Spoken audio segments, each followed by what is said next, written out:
Yakap, yakap ko siya dahil luhay pagliyang nagdaloy, ngunit paano ko sasabihin ito?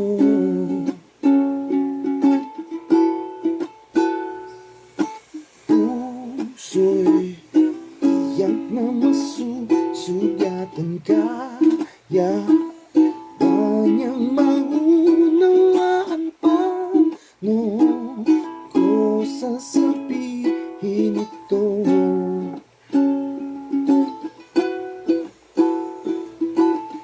Ayaw kong mansaktan ng kanyang damdamin, ngunit kailangang malaman.